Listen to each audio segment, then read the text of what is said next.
ছোট ছোট বাচ্চারা, উলামা হযরত, হাফিজে কোরআন, নামাজি, মুত্তাকি, পরহেজগার, আলেম, উলামা, ইমাম সাহেবগণের, দূর দূরান্তে অবস্থিত আমাদেরই সকলের আম্মা ও বোনেরা, আল্লাহ দরবারে শুকরিয়া। আমাদের জিন্দেগিতে অনেক পাপ আছে, তারপরেও যে আল্লাহ দয়া করে আমাদেরকে জান্নাতের বাগানে বসতে দিয়েছে, তাই খুশি শুকরিয়া আদায় করে বলি আলহামদুলিল্লাহ। মাইকলা ভাইকে বলবো আর একদম হাত দেবেন না,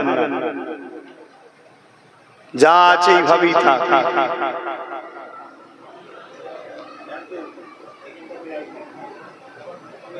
এই পৃথিবীতে হাজারো ধর্ম আছে ভাই, খুব মন দিয়ে শুনবেন। যার ধর্ম, যার আস্থা, যার বিশ্বাস, যার ভালোবাসা, যার পছন্দ তার কাছে, এ নিয়ে আমাদের কোন রকম মাথা ব্যথা না। আমাদেরও একটা ধর্ম আছে আলহামদুলিল্লাহ। আমাদের ধর্ম ইন্না দীনা ইনদাল্লাহিল ইসলাম। মহান স্রষ্টা বলছে আমার কাছে পছন্দনীয় মনোনীত ধর্ম হলো ইসলাম। জোরে বলুন সুবহানাল্লাহ। আমাদের ধর্মের নাম হলো ইসলাম। সালাম থেকে এসেছে ইসলাম, যার মানে শান্তি পাবার জন্য নিজের ইচ্ছাকে কুরবানি করে স্রষ্টার কাছে নিজেকে সমর্পণ করে তার ইচ্ছার উপরে গর্দান ঝুঁকিয়ে দেওয়া। কথা বুঝলেন? মহান স্রষ্টা রব্বুল আলামিন তিনি বড় দয়ালু। জমিনে, আসমানে, কায়নাতে যা কিছু বানিয়েছেন সবকিছু আমাদের খেদমতের, আমাদের খাদেম করে বানিয়েছে। বলুন সুবহানাল্লাহ। সূর্য আমাদের খাদেম,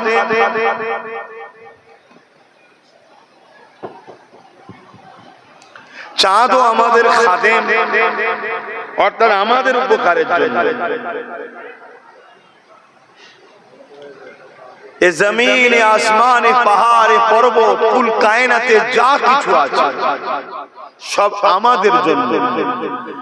আর মানুষকে মহান স্রষ্টা বানিয়েছেন আশরাফুল মখলুকাত, সর্বশ্রেষ্ঠ সুন্দর আল্লাহর শ্রেষ্ঠ মখলুক করে বানিয়েছে। বলুন সুবহানাল্লাহ। আমাদেরকে তিনি জ্ঞান দিয়েছে, বিবেক দিয়েছে, বুদ্ধি দিয়েছে। এই দুনিয়া নামক স্থানে তিনি আমাদেরকে পরীক্ষার জন্য পাঠিয়েছে। কি পরীক্ষা? মান আহাব্বা লিল্লাহ ওয়া আবগাদা লিল্লাহ ওয়া আতা লিল্লাহ ওয়া মানআ লিল্লাহ ফাকাদ ইস্তাকমালাল ঈমান। ভালোবাসতে হবে আল্লাহর জন্য, দুশ্মনী করতে হবে আল্লাহর জন্য, আত্মীয়তা করতে হবে আল্লাহর জন্য, বিচ্ছেদ হতে হবে আল্লাহর জন্য। এরাই হলো প্রকৃত ঈমানদার। ঈমানের মজা এরাই পায়। অর্থাৎ আল্লাহ আমাদেরকে বানিয়েছেন, শ্রেষ্ঠ মখলুক করেছেন, ভালো মন্দ বুঝার জ্ঞান দিয়েছেন, স্বাধীনভাবে দুনিয়ায় ছেড়ে দিয়েছেন। আমাদেরকে সঠিক রাস্তা দেখাবেন বলে যুগে যুগে তিনি তিনার গাইড বুক পাঠিয়েছেন এবং বুককে বুঝাবার জন্য নবী, রসুল, পয়গম্বর, মেসেঞ্জার, আওতার, পথ প্রদর্শক নবী রসুল হয়ে এসেছেন।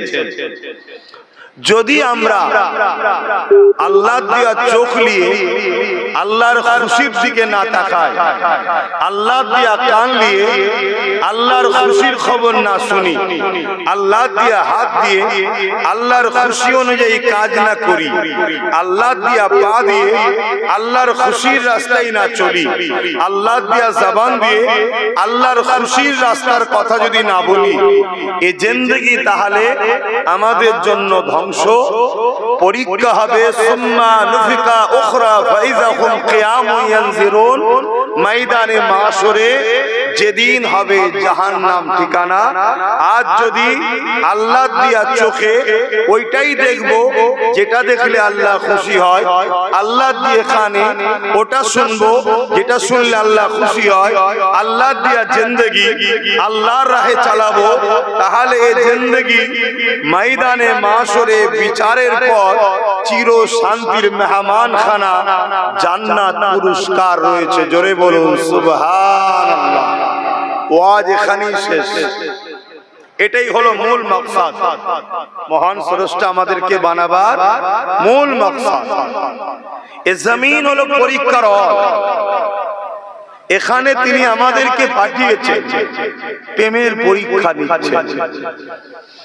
বাপ আমি দিলাম, মা আমি দিলাম, পরিবার আমি দিলাম, সন্তান আমি দিলাম, জমি জায়গা আমি দিলাম, সুস্থ শরীর আমি দিলাম, নসিব বড় আমি করলাম, সব কিছু আমি দিলাম। তোদের খাবারের জন্য কত রকম ধরনের ফল, কত রকম ধরনের সবজি, কত রকম ধরনের ভেজ, কত ধরনের মিট, নন ভেজ, সব কিছু আমি দিলাম। আমাকে সবার উপরে ভালোবাসিস কিনা দেখবে। কখনো কখনো আমি তোদেরকে পরীক্ষা নেব, এক বছরে খুব ভালো ইনকাম দেবো, আর এক বছরে পরীক্ষা নেবো একটু লস করিয়ে দেখি আমার ফায়সাল্লায় তুই রাজি থাকিস নাকি।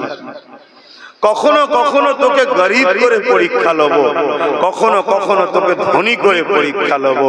কাউকে কাউকে আমি আল্লাহ ক্ষমতাশালী করে পরীক্ষা লব, কাউকে কাউকে আমি দুর্বল করে পরীক্ষা লব, কাউকে বিমার দিয়ে পরীক্ষা লব, কাউকে সুস্থ শরীর দিয়ে পরীক্ষা লব। টোটাল দুনিয়ার জিন্দেগি পরীক্ষা, যে হালেই থাকবে। বান্দা যদি স্রষ্টার খুশির জন্য দুঃখ হলে আলহামদুলিল্লাহ ধৈর্য সবর ধারণ করবে, আর নিয়ামত পেলে শুকরিয়া আদায় করে রবের পক্ষেই থাকবে, এই বান্দা আখিরাতে জান্নাতে অনেক উঁচু মাকাম পাবে। জোরে বলুন সুবহানাল্লাহ। এই হলো দুনিয়া। আর আমাদেরকে পরীক্ষা নিবার জন্য, আমাদেরকে সঠিক রাস্তা দেখাবার জন্য যেমন নবী রাসূল পাঠিয়েছে, আবার পরীক্ষা নিবার জন্য ফেরাউন, নমরুদ, আবু জেহেল, উতবা, সাইবা, আবু লাহাব জালিমদেরও পাঠিয়েছে। বুঝে আসছে তো আমার কথা? অতএব আমাদের জিন্দেগির মাকসাদ একটাই হওয়া দরকার, আমি তার খুশির কথা আগে ভাববো। তিনি যেভাবে চলতে বলেছে সেভাবেই চলবো, তবেই আমরা কামিয়াবি হব। আলহামদুলিল্লাহ আমরা সেভাবে চলার চেষ্টা করি, কিন্তু এই পৃথিবীতে দুটো দল আছে, একটা হলো রহমানের দল, আর একটা হলো ইবলিস, শয়তান, আজাজিলের দল। আমরা যখনই ভালো দিকে চলতে চাই, রবের দিকে চলতে চাই, ইনসাফের দিকে চলতে চাই, ইনসানিয়াতের দিকে চলতে চাই, মানবতার দিকে চলতে চাই, কল্যাণের দিকে চলতে চাই, শান্তির দিকে চলতে চাই, ভালোবাসার দিকে চলতে চাই, গরিবকে ভালোবাসতে চাই, অমুসলিম হলো অসহায়ের পাশে দাঁড়াতে চাই, তখন এই শয়তানের দলের চেলারা বারবার আমাদেরকে রহমানের দল থেকে সরাবার চেষ্টা করে। শুনছেন? আশা করছি ভূমিকাটা একটু বুঝেলেন। কেন আমাদের বাপ হলেন আদম আলাইহিস সালাম, আমাদের বলতে মুসলমানদের নাকি? প্রত্যেকটা মানুষেরই প্রথম বাবাকে আব্বাকে আদম আলাইহিস সালাম, প্রত্যেকটা মানুষেরই প্রথম আম্মাকে হাওয়া আলাইহিস সালাম। বাপ আদম আর মা হাওয়া, ইনাদেরকে আল্লাহ মর্যাদা দেওয়ার জন্য ইবলিস শয়তান বড় রেগে গেল, বড় প্ল্যান করে বাপ ওর মাকে জান্নাত থেকে বার করেছে। শুনছেন? সেই ইবলিস বাপ আদম আর মা হাওয়াকে, এক কথায় বাপ আদমকে তাজিম সম্মানে সেজদা না দেওয়ার দরুন আল্লাহ তাকে কাফের বলে দরবার থেকে বিতাড়িত করেছে। ইবলিস দেখলো আদমের জন্য আমার সব দাবদাবা শেষ, আমি যখন খুশি জান্নাতে ঢুকতাম, ফেরেশতারা আমার কাছে পড়তো, ফেরেশতাদেরকে আমি তম্বি করতাম, আমি জান্নাতের দুলনায় দুলতাম, ফেরেশতারা দুলা দিত। এত শান মর্যাদা সব শেষ হয়ে গেল আদমের জন্য। তাই ইবলিস আদম আলাইহিস সালামকে যেমন জান্নাত থেকে বার করার চেষ্টা করেছে, ঠিক তেমনি ইবলিস যুগে যুগে চায় আদমের ছেলেগুলোকে জাহান্নামে ঢুকাবো, জান্নাতে যেতে দেব না। তো ইবলিস তো ডাইরেক্ট আর এসছে না, ও এখন রেস্টে আছে। ও প্রচুর চেলা তৈরি করেছে। ওর চেলার একটা নাম ছিল নমরুদ, ফেরাউন, সাদ্দাত, এসব চেলা। আজকের দিনও ইবলিসের পৃথিবী জুড়ে অনেক চেলা আছে। সেই সব চেলাদের দ্বারা একটাই কাজ, ইসলাম থেকে আমাদেরকে সরাও ও ইসলামের বিরুদ্ধে মিথ্যা প্রচার করো, ইসলামকে ভুলিয়ে দাও, ইসলামকে মিটিয়ে দাও, অর্থাৎ রহমানের দল থেকে আদমের সন্তানগুলোকে সরাও। এ পর্যন্ত বুঝে এসেছে, এটাই হলো ইবলিসের কাজ। আর রহমানের দলের নবীর ওয়ারিস আলেম উলামারা চায় যুগে যুগে আপনাদের ঘরে ইবলিসের হাত থেকে বাঁচিয়ে রহমানের দলে নিয়ে এসে আল্লাহর জান্নাতের ঘর, জান্নাতে থাকার চেষ্টা করা। তাই যুগে যুগে ইবলিসের উত্তরসূরিরা রহমানের দলের উলামাদের উপরে জুলুমও করেছে। শুনছেন? আজও হবে না, হবে না। এবারে আপনাকে ঠিক করতে হবে রহমানের দল কোনটা আর ইবলিসের দল কোনটা, ওটা তো আপনাকে ঠিক করতে হবে। ভাইয়েরা আমার, আজও পৃথিবী জুড়ে চক্রান্ত চলছে। এই ফিতনা আজ নতুন নয়। আমার কিন্তু খুবই অসুবিধা হচ্ছে ভাই। একটা এতদিন পরে এলাম, একটা লাইট মাইক বলা নেই, দুদিক থেকে দুটো হ্যালোজেন মেরে এটা বন্ধ করে দিলেই তো মিটে যায়, এক্ষুনি পরিষ্কার হয়ে যাবে সব। কি সমস্যা? আমি এই দিকে খেয়াল করবো না, ওই দিকে ওয়াজ করবো। এমনি আমার ওয়াজকে এখন চিরুনি তল্লাশি চলছে। কথা বুঝছেন না? তাহলে তো আবার এতে টানবে।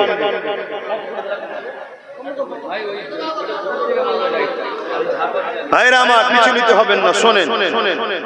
আমি শুরু, আমি শেষ, একটু মন দিয়ে শোনেন। তাহলে মিশনটা বুঝতে পেরেছেন। দুটো দল, আলহামদুলিল্লাহ। আমি আব্বাস সিদ্দিক আপনাদের ঘরে রহমানের দলে ডাকতে এসেছি। আসো, আল্লাহর দাস দাসীরা, তোমরা তোমার স্রষ্টাকে ভালোবাসো। যে স্রষ্টা তোমাকে কত সুন্দর করে বানিয়েছেন, যে স্রষ্টা তোমাকে কত নিখুঁত করে বানিয়েছেন, চোখটা যে জায়গায় আছে ওই জায়গা থেকে অন্য জায়গায় দিলে কখনো সৌন্দর্য আসতো না। কান দুটো যে জায়গায় আছে ওই জায়গা থেকে অন্য জায়গায় দিলে কখনো মানান আসতো না। এ আমার আপনারা মায়েরা বোনেরা, দেখো তোমাকে কত সুন্দর করে বানিয়েছে, দেখো আমাকে কত সুন্দর করে মহান স্রষ্টা বানিয়েছে। দেখো তোমার আমার চোখের মতো মূল্যবান দামি জিনিস যাতে নষ্ট না হয়ে যায়, এই অটোমেটিক শ্যাটার সিস্টেম করে দিয়েছে।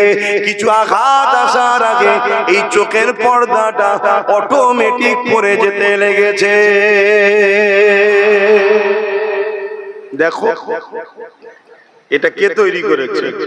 বলো বলো বলো। আল্লাহ। এত নিখুঁত, এক একটা চোখে 13,000 কোটি করে লেন্স আছে।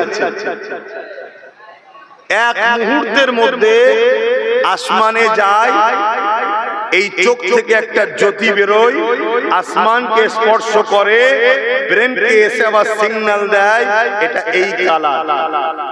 ব্রেন তখন আপনাকে আবার জানিয়ে দেয় এটা হলো আসমান, এটার এই কালার। এই তৈরি করেছেনটা কি? আল্লাহ।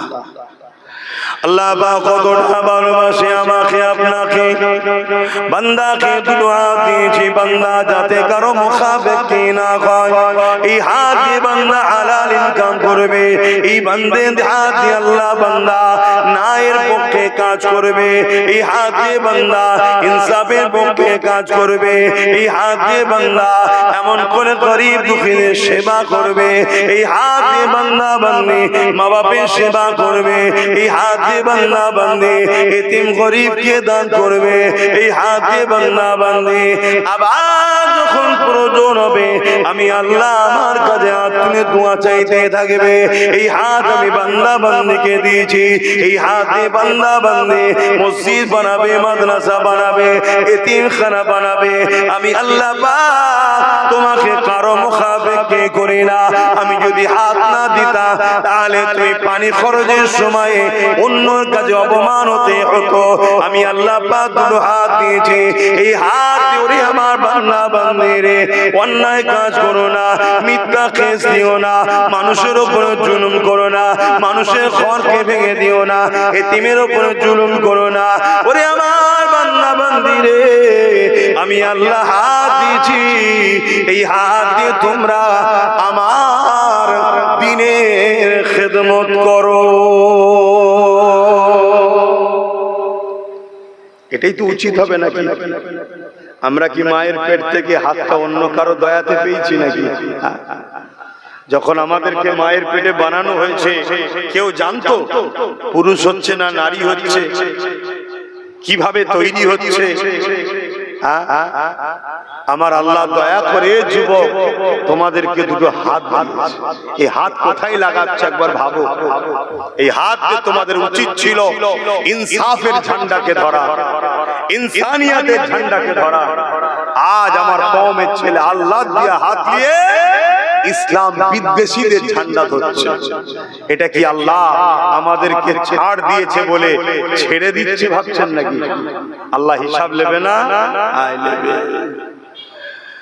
আমার নওজওয়ানেরা, তরুণেরা, যুবকেরা, আল্লাহ পাক তোমাকে আমাকে দুটো পা দিয়েছে।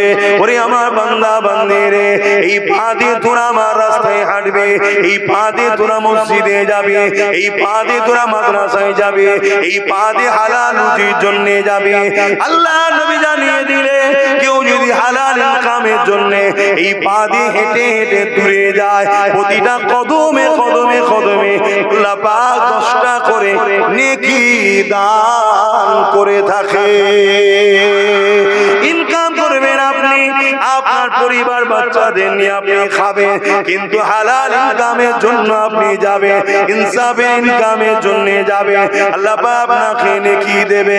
আমার নবী পাক আরো জানিয়ে দিলে আমার উম্মত উম্মতিরা, আল্লাহ পাক তোমাকে আমাকে দুটো পা দিয়েছে, এই পা দিয়ে তিনদেরকে দেখতে যাও, এই পা দিয়ে বিমারিকে দেখতে যাও, এই পা দিয়ে প্রতিবেশী অসহায়কে দেখতে যাও, এই পা দিয়ে গরিবকে দেখতে যাও।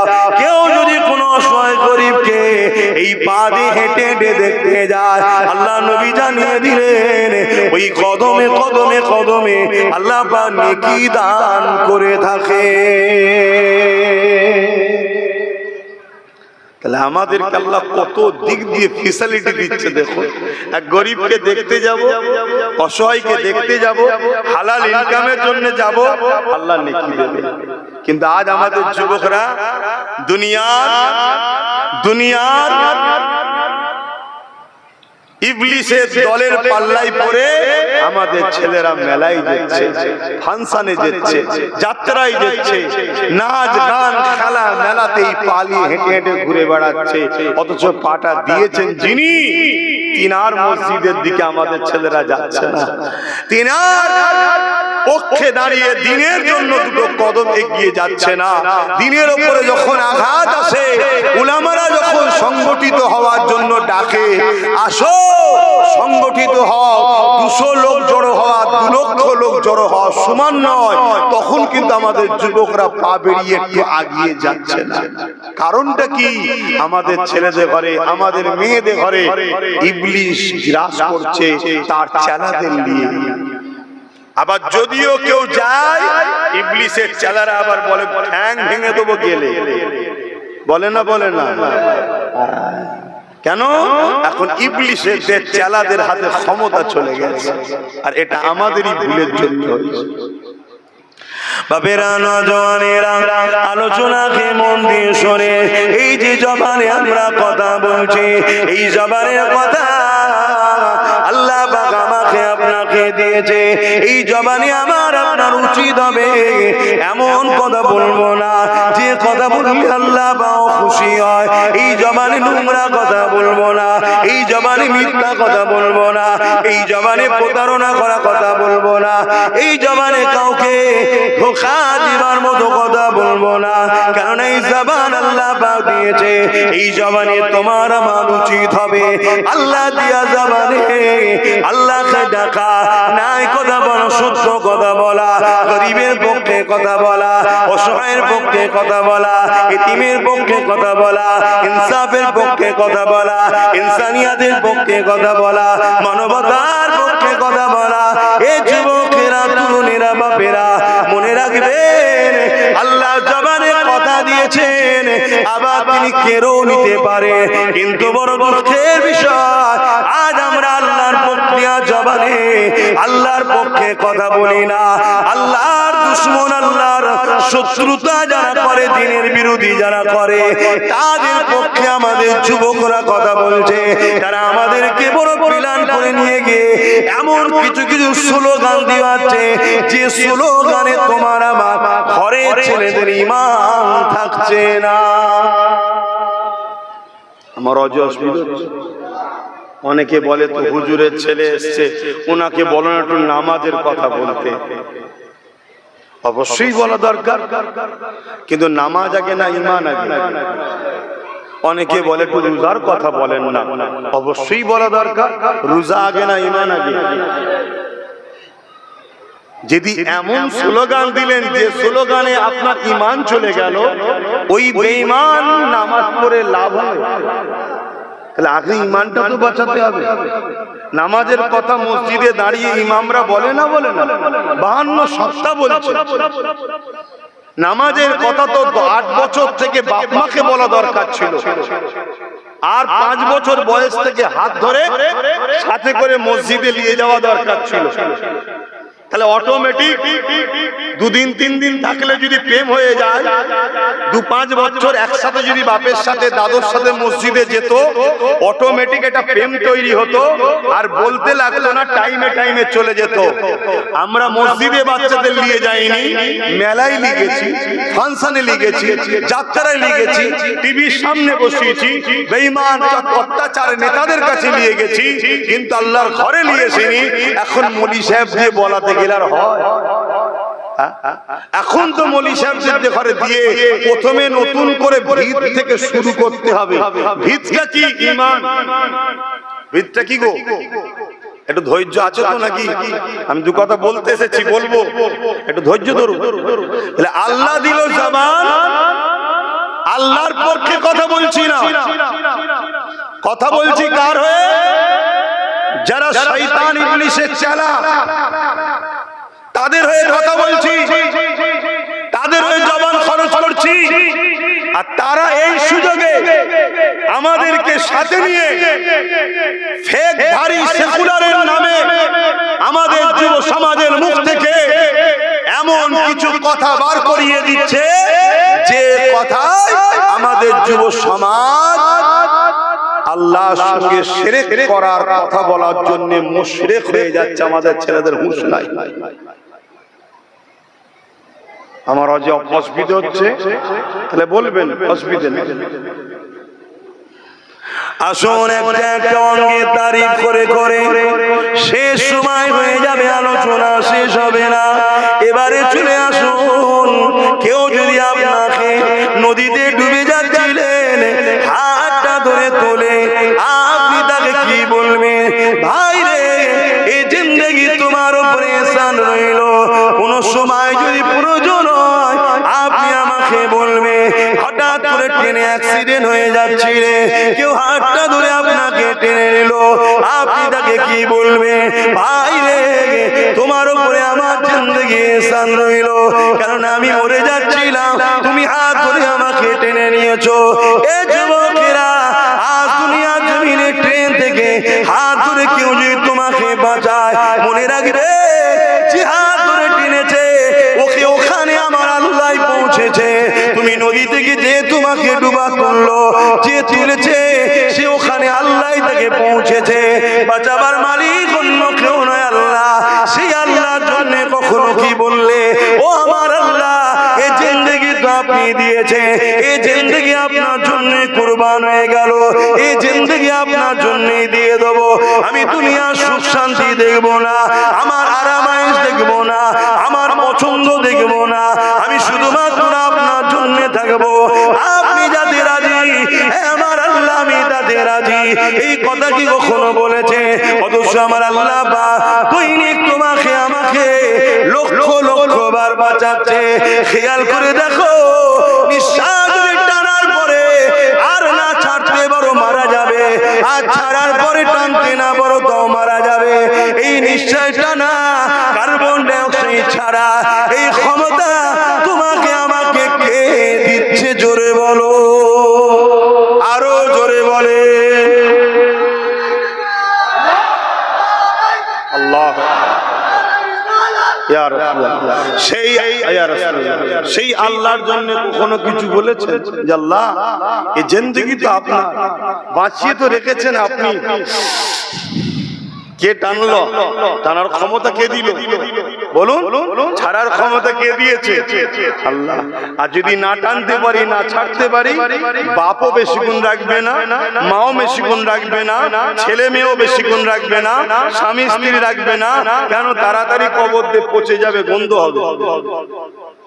দুনিয়া বড় স্বার্থের জায়গা। এই স্বার্থের দুনিয়ায় আমি আপনি আল্লাহ ভুলে গেলাম। এই স্বার্থের দুনিয়ায় ছোট হুজুর বলতেন, গিলটির চমকে সোনা ভুলে গেলি, জিনার নামী মাদ্রাসা। ছোট হুজুর জুলফিকারিয়া ছোট হুজুর পীর কেবলা বলতেন, বাবারা গিলটির চমকে সোনা ভুলে গেলে, অর্থাৎ 2 নম্বরের চমক এত, মানুষ অরিজিনাল সোনাটাকেই ভুলে যাচ্ছে। এই দুনিয়ার মায়া জালে জড়িয়ে এ আমার যুবকেরা, এ আমার বোনেরা, বাপেরা, মায়েরা, আমরা আখিরাত ভুলে গেলাম। একবারও বললাম না যে আল্লাহ আপনার জন্য আমার সবকিছু কুরবান করব, সবই তো আপনি দিয়েছেন, আপনার জন্যই কুরবান করব, এই আশা, এই অঙ্গীকার আমি নিলাম। একবারও আমরা বলি না। অথচ দুনিয়ার কেউ একটু মাথায় হাত দিলে, কেউ একটু দুটো চাল আলু পেঁয়াজ দিলে, তার জন্য এই কম মারপিট করে, এই কম লড়াই করে, এই কম খুন করে, এই কম কেস দেয়, এই কম ঘর ভাঙে, এই কম চুরি করে। অথচ গত 2-3 দিন আগে তোমাদের এই ভাটপাড়াতে এক মানবরূপী পশু যখন বলল আল্লাহ নাকি বলেছে রেপ করাটা পাপ নয়, ওই বেঈমান জাহান্নামের কুকুরটার বিরুদ্ধে আজ বাংলা জুড়ে কোনো আন্দোলন দেখা যাচ্ছে না। বড় লজ্জা লাগছে মুসলমানদের উপরে যে আমরা কত নিকৃষ্ট হয়ে গেলাম, কত খারাপ হয়ে গেলাম, যে আমরা আল্লাহর বিরুদ্ধে এত বড় ইলজাম লাগালো। ওই জাহান্নামের কুকুরটার বিরুদ্ধে আমাদেরকে রাস্তা ব্লক করে বসে থাকা দরকার আছে না? না, ওই আজ আন্দোলন তো, আজ আন্দোলন তো। আমরা বলি আল্লাহ তোমায় ভালোবাসি, আমরা কি আল্লাহর? তাহলে আল্লাহ আমাদের সাহায্য করবে কেন? খাজা গরিবে নওয়াজ ছিল আল্লাহ। এক মঈনুদ্দিন আজমিরিকে কত রকম ভাবে চেষ্টা করেছিল, তারাবার মিটাবার পেরেছিল? একটু আওয়াজ দেবেন, পেরেছিল? জাদুকর নিয়ে এসছে, জাদুকর জয়পাল, জাদুকর জয়পালকে নিয়ে এসেছে। আর এক বিপদ করছে, এক্ষুনি লোক খেপে যাবে। ও লোক দেখতে হবে না আমাকে, ও তো উচিত ছিল ওই ধার থেকে দিবা, এত লেটে বোঝে কেন কি জানি, আমি ওই করি তাহলে। শুনছেন, ওয়াজের বীজখানে কাটলে না ওয়াজের মুডও নষ্ট হয় আর লাইনটাও নষ্ট হয়ে যায়। জাদুকর জয়পালকে নিয়ে এসেছে খাজা গরিবের নওয়াজকে হারাবে বলে। জাদুকর জয়পাল আগুনের বান মারছে, আগুনের গোলা ছুটছে। গরিবে নওয়াজ তার 39 জন খাদেমকে একটা গোল রেখা দিয়ে বললেন এর ভেতর থেকে বাইরে বেরোবে না। যত আগুনের গোলা আসে সব ওই রেখার কাছে এসে ফিনিশ হয়ে যায়। গরিবে নওয়াজ ও তার সাথীদের উপরে আক্রমণ করতে পারছে না। গরিবে নওয়াজ যে জায়গায় বসেছিল রাজার উট ওই জায়গায় বসতো বলে অনেক জায়গা ফাঁকা থাকার পরও গরিবে নওয়াজকে সে জায়গা থেকে যখন তুলে দিল, উটও বসে রয়ে গেল, ও জায়গা থেকে উঠলো না। গরিবে নওয়াজকে হাজার দিক দিয়ে ক্ষতি করার চেষ্টা করেছিল না করেনি? পেরেছে। এক মঈনুদ্দিন আজমিরিকে কিছু করতে পারেনি। আর আজকে এত মঈনুদ্দিন, এত মুসলমান রোজ মিডিয়া খোলো, কোনো না কোনো জায়গায় হয় মব লিঞ্চিং, নাই গোরক্ষা বাহিনী, নাই লাভ জিহাদ, নাই রোহিঙ্গা, কিছু না কিছু অ্যাটাক দিয়ে মুসলমানকে হত্যা খুন করা হচ্ছে, হ্যাঁ কি না? আমার কথা বলুন, সত্য বলছি না মিথ্যা বলছি? কারণ কি? কারণ আমরা আল্লাহ নয়, আমরা মুখে বলছি আল্লাহকে ভালোবাসি কিন্তু আল্লাহর জন্য হাকিকতে কাজ করি না। আপনারা সোশ্যাল মিডিয়া দেখেন কি জানি না, এই বাংলাতে কোন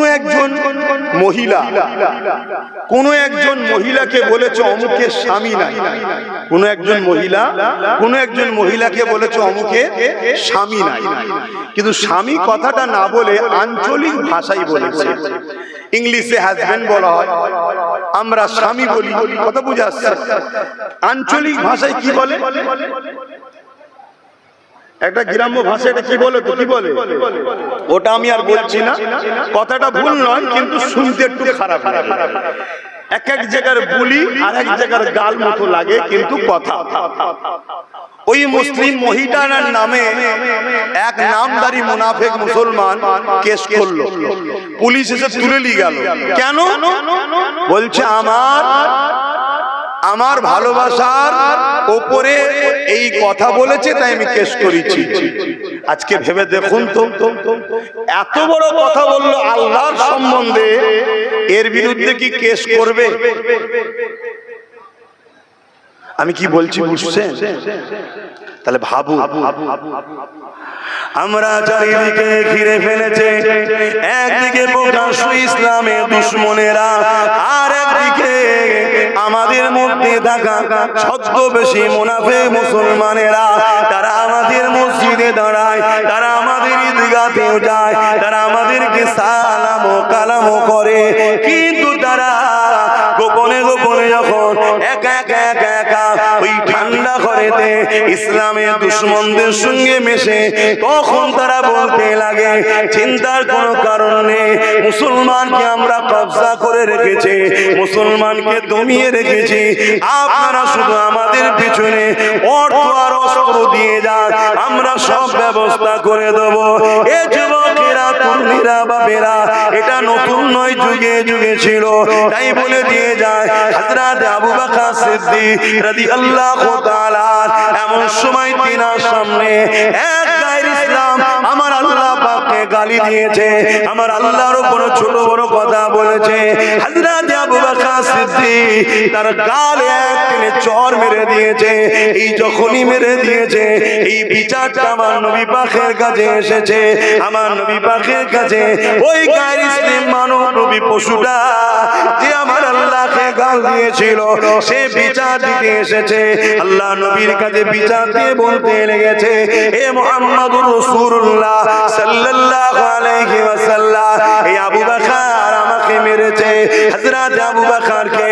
আল্লাহ নবী জিজ্ঞাসা করলে, এ আবু বকর আপনি কেন মেরেছে? ওই সময় আবু বকর সিদ্দিক বললে, ইয়া রাসূলুল্লাহ হাবিবাল্লাহ, এ জালিম আমার আল্লাহকে গাল দিয়েছে, আমি তার বিষয়ে কিছু বলি না, ও আমার আল্লাহকে গাল দিয়েছে, আমার আল্লাহকে গাল দেওয়ার জন্য আমি একে একটা চর মেরেছি। ওই জালিম ইহুদি বলছে, গায়ের মুসলিম বলছে, আমি মারি, আমি গাল দিইনি। সে কি বলছে? আমি গাল? তখন তো সোশ্যাল মিডিয়া ছিল না যে ফটো তোলা থাকবে। গাল দিইনি, তৃতীয় কেউ ছিল না সেখানে।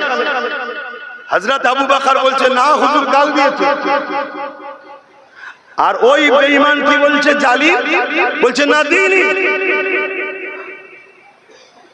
ওই বেঈমান বলছে যে মুহাম্মদ সাল্লাল্লাহু আলাইহি ওয়াসাল্লাম কোন অন্যায়কে প্রমাণ করতে গেলে প্রমাণ লাগে। আবু বকরকে প্রমাণ দিতে বলেন যে আমি ওকে গাল দিয়েছি, প্রমাণ দিতে বলে। হযরত আবু বকর সিদ্দিক আল্লাহর নবী বললেন, আবু বকর এ তো ঠিক বলছে, যে তোমার আল্লাহকে গাল দিয়েছে তার জন্য তুমি যে মেরেছিলে, এর প্রমাণ কি? এর প্রমাণ কি আছে? এখানে আরেকটা কথা বলি, এই যে আল্লাহর উপরে রাগ, আল্লাহর বিষয়ে ছোট বড় কথা বলা, আজকের এই নতুন জাহান্নামের কুকুর যে বেরিয়েছে, এ শুধু নয়, যুগে যুগে এরকম আল্লাহর উপরে আঘাত একদল জালিমরা করেছে না করে না? আচ্ছা, এতে আমার আল্লাহর কিছু অসুবিধা আছে? না। কিন্তু এই জাহান্নামী কুকুরগুলোকে বানিয়েছো আল্লাহ আমাদের ঈমানের পরীক্ষার জন্য, আমাদের ঈমানের পরীক্ষার জন্য। হযরত আবু বকর সিদ্দিক খামোশ হয়ে গেলেন, কেননা ওনার কাছে প্রমাণ তো কেউ না, তৃতীয় তো কেউ ছিল না। আল্লাহ নবী বলতে লাগলেন, আবু বকর ইনসাফ করতে গেলে তোমাকে তো প্রমাণ দিতে হবে, প্রমাণ না দিলে বিচার তো হবে না। এ বলছে গালি দিইনি, আর তুমি মেরেছো, স্বীকারও করেছো, কিন্তু গাল দেওয়ার জন্য মেরেছো, কিন্তু এ তো গাল দিয়েছে বলছে না। এই সময়তে জিবরাইল আলাইহিস সালাম চলে আসলেন, এসে বলতে লাগলেন, ইয়া রাসূলুল্লাহ হাবিবাল্লাহ, ও যে গাল দিয়েছে আবু বকর যে সত্য বলছে, এর সাক্ষী স্বয়ং আল্লাহ নিজে দিয়েছে। অবশ্যই সে গাল দিয়েছিল, এজন্য আবু বকর মেরেছে। আমার আবু বকরের পক্ষে আমার আল্লাহ সাক্ষী দিয়ে দিলে। আরো জোরে বলুন সুবহান।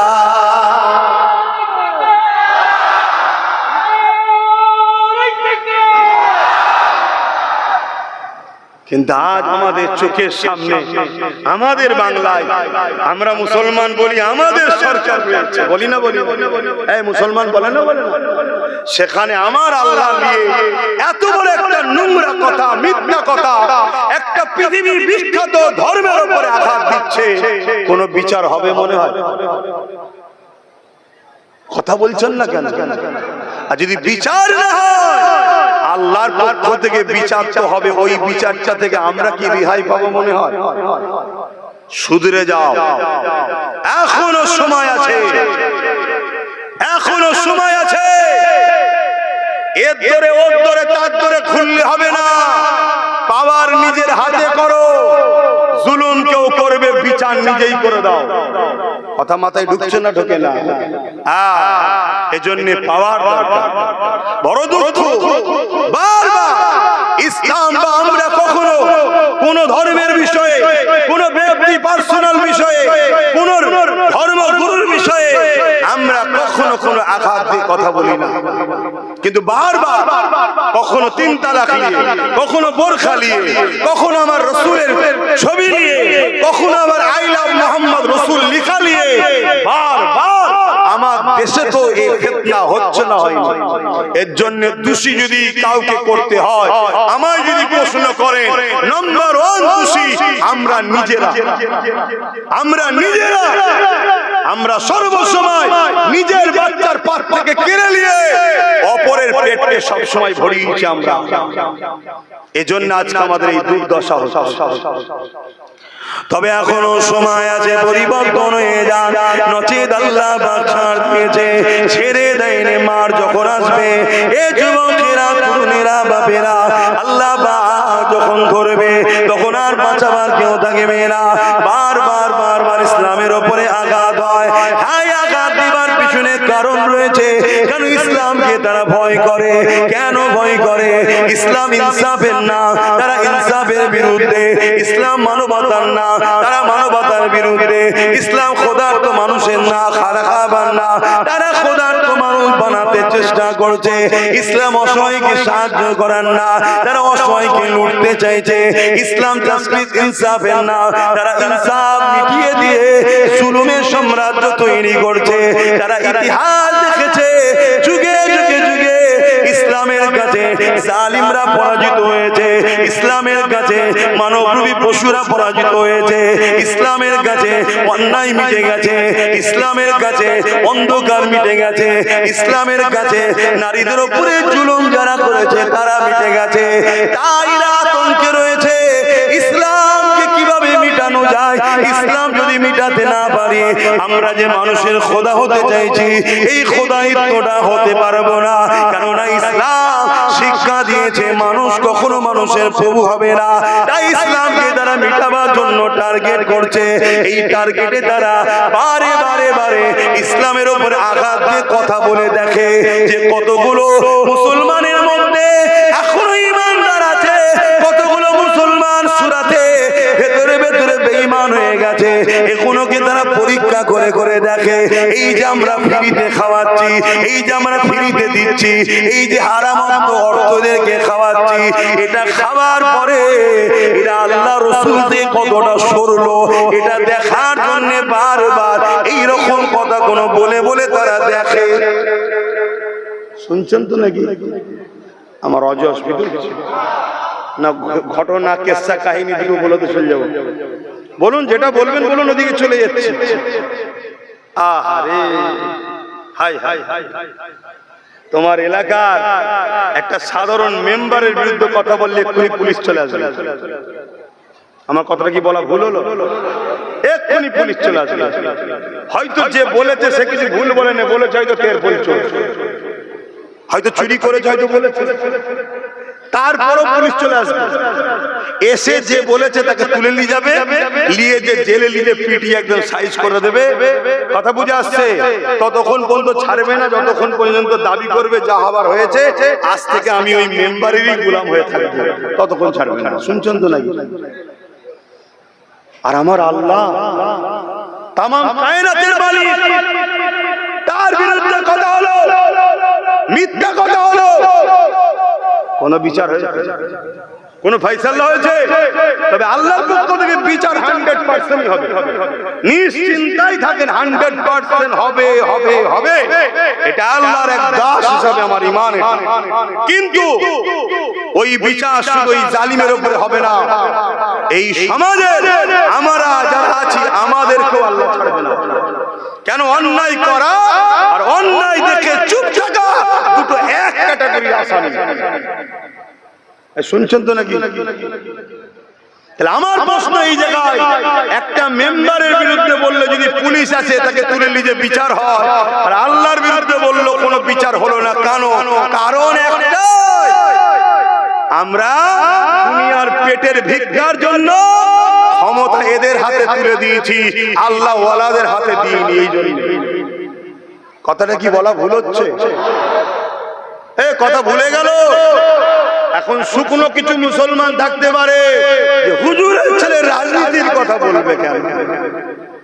এ আরেক দল মুনাফিক, এ আরেক দল মুনাফিক। আবার এসব বলি বলে আবার একদল লোক বলবে সবাই মুনাফিক আর কাফের, আমির শুধু মুমিন। এই আমি সবাইকে মুনাফিক কাফের বলেছি? যে মুনাফিক তাকে মুমিন বলাটাও পাপ, যে মুনাফিক তাকে মুমিন বলাটাও পাপ, যে কাফের তাকে মুমিন বলাটাও পাপ। কাফেরকে কাফের বলতে হবে, মুমিনকে মুমিন বলতে হবে, মুনাফিককে মুনাফিক বলতে হবে, নামাজিকে নামাজি বলতে হবে, বেনামাজিকে বেনামাজি বলতে হবে, রোজাদারকে রোজাদার বলতে হবে, হাজীকে হাজী বলতে হবে, চোরকে চোর বলতে হবে, ডাকাতকে ডাকাত বলতে হবে, জালিমকে জালিম বলতে হবে, চরিত্রহীনকে চরিত্রহীন বলতে হবে, ওয়ালাকে চরিত্রবান বলতে হবে, ঠিক তো নাকি? এটাই তো সত্য নাকি? যদি আমি মুনাফিককে মুমিন বলি, সত্যবাদী না মিথ্যাবাদী? মিথ্যাবাদী গুনাহ হলো মা, হলো গুনাহ, গুনার মা হলো মিথ্যা কথা বলা। তাহলে তো হক কথা বলতেই হবে। অথচ আল্লাহ পাক আমাদেরকে কত ভালোবাসে। যখন কোনো বান্দা বান্দি গুনাহ করে, আল্লাহ পাক ওই সময় বান্দা বান্দিকে ডাকতে থাকে, ওরে আমার বান্দা বান্দির অন্যায় করিস না, ওরে আমার বান্দা বান্দিরে ভুল করিস না, নাফরমানি করিস না, ওরে আমার বান্দা বান্দিরে আয় আমি আল্লাহ আমার দিকে আয়। এই দুনিয়া কিছু দিনের জিন্দেগি, কত রাজা এসেছে চলে গেছে, কত মহারাজা এসেছে চলে গেছে, কত ওলিয়া উলিয়া এসেছে চলে গেছে, সবাই একদিন চলে যাবি, আমার নাফরমানি করিস না রে। এরপরও যদি বান্দা অন্যায়টা করে ফেলে, ফেরেশতা যখন খাতায় পাপ লিখতে যায়, আমার আল্লাহ পাক বলে, ওরে আমার ফেরেশতারে লিখিস না। ওই বান্দা রাতে যদি অন্যায় করে থাকে, ফজর পর্যন্ত সকাল পর্যন্ত আল্লাহ পাক জানিয়ে দেয়, তুই তওবা করে না, আমি আল্লাহ পাক মাফ করে দেব। দিনের বেলা যদি পাপ করে ফেলে, আল্লাহ পাক রাত পর্যন্ত সন্ধ্যা পর্যন্ত অপেক্ষা দেয়, যদি বান্দা তওবা করে না, আমি আল্লাহ পাক মাফ করে দেব। এ যুবকেরা, তরুণীরা, বাপেরা, আমার আল্লাহ পাককে ভালোবাসে, যিনি তোমাকে এখনো বাঁচিয়ে রেখেছে, যিনি তোমাকে দুপুরে খাইয়েছে, যিনি তোমাকে কত সুন্দর রেখেছে। এ যুবকেরা, তরুণীরা, সামান্য ভিক্ষার মায়াজালে পড়ে গিয়ে আল্লাহ পাকের বিরুদ্ধে চলে যাও না গো। মনে রেখে দেবে, এমন ভূমিকম্প দেবে, ঘরবাড়ি সব জমিনের নিচে চলে যাবে, তোমার দাদাও বাঁচাতে পারবে না, তোমার দিদিও বাঁচাতে পারবে না। আর আল্লাহর পক্ষে যদি থাকো, ওই ভূমিকম্পের নিচে তোমাকে আল্লাহ বাঁচিয়ে বাঁচিয়েও দিতে পারে। যেমন পূর্বে তুরস্কে একটা ভূমিকম্প হয়েছিল, ওই ভূমিকম্প অবস্থাতে একটা বাচ্চা জন্মগ্রহণ করেছিল, আড়াই দিন পরও ওই বাচ্চাটা ভূমিকম্পের নিচে, বিল্ডিং এর নিচে, ধসের নিচে জিন্দা ছিল, আজও জিন্দা আছে। আরো জোরে বলুন সুবহান। বলো আমার ভাই, সেই আল্লাহকে ভালোবাসবে না যে আমাদেরকে কত ভালোবাসে? ওষুধের ক্ষমতা যে তোমার বিমারকে সেবা করতে পারে। আল্লাহ দেয় বিমার, দিয়ে মোমেনের গুনাহ মাফ করে। বলুন সুবহানাল্লাহ। মোমেনের জন্য বিমার হওয়াটাও নিয়ামত। মোমেনের জন্য, ইমানদার, ইমানদারের জন্য বিমার হওয়াটাও নিয়ামত। গুনাহ মাফ হয়, আর গুনাহ যদি না থাকে, তার যদি বিমার হয়, সে যখন সবর করবে, শুকরিয়া আদায় করবে, ধৈর্য ধরবে, আল্লাহ ফেরেশতাকে ডেকে বলে, দেখ তোরা তো বলেছিলিস মানুষ বানাতে হবে না, আমার পেয়ারা বান্দা দেখ আমি তাকে বিমার দিয়েছি, সে কোন রকম আমার উপর অভিযোগ দিচ্ছে না, অথচ বলছে আল্লাহ আপনি জিহালে রেখেছেন শুকরিয়া, যা ফেরেশতা আমি ওর মাকামকে আরো বাড়িয়ে দিলাম। জোরে বলুন সুবহানাল্লাহ। শোনো ভাইরা, মুমিনের পায়ে যদি কাঁটাও ফোটে, এর বিনিময়ে গুনাহ মাফ হয়। জোরে বলুন সুবহানাল্লাহ। কত ভালোবাসা। আর সেই আল্লাহর উপর আজকে আঘাত দেওয়া হচ্ছে। এতে আমার আল্লাহর কিছু যায় আসে না, আমিও জানি, কেন আল্লাহ তো তিনি। মক্কার মুশরিকরা যখন আমার নবীকে জিজ্ঞেস করেছিল আল্লাহকে, নবী যখন প্রচার করলেন লা ইলাহা ইল্লাল্লাহ, अल्लाह के सिवा दूसरा कोई माबूद ही नहीं, তখন মক্কার মুশরিকরা জিজ্ঞেস করেছিল আল্লাহকে। শুনছেন তো নাকি? হায় হায়, আজ কত বাবা বেরিয়েছে, সে তার নিজের ধর্মের কথা বলে ফেমাস হতে পারছে না বলে আমার ইসলামের উপরে, আমার নবী, আমার আল্লাহর বিরুদ্ধে বলে ফেমাস হতে চাইছে। অথচ আমরা কখনো কোনো ধর্মের উপরে আঘাত দিয়ে ফেমাস হওয়ার স্বপ্ন দেখি না। কেন? আমরা এমন এক রব, এমন এক লিডার পেয়েছি, তাকে ভালোবাসলেই পৃথিবী বিখ্যাত ফেমাস হওয়া যায়। জোরে বলুন সুবহানাল্লাহ। 850 বছর আগে সুলতানে বাগদাদ চলে গেছে, আজও পৃথিবীতে তার নাম রোশন হয়ে আছে। অন্য কোন ধর্মকে গালি দিয়ে নয়, অন্য কোন ধর্মের বিরুদ্ধে বলে নয়, আল্লাহ ও রাসূলের পক্ষে থাকার জন্য সুলতানে বাগদাদ 850 বছর আগে চলে যাওয়ার পরও আজও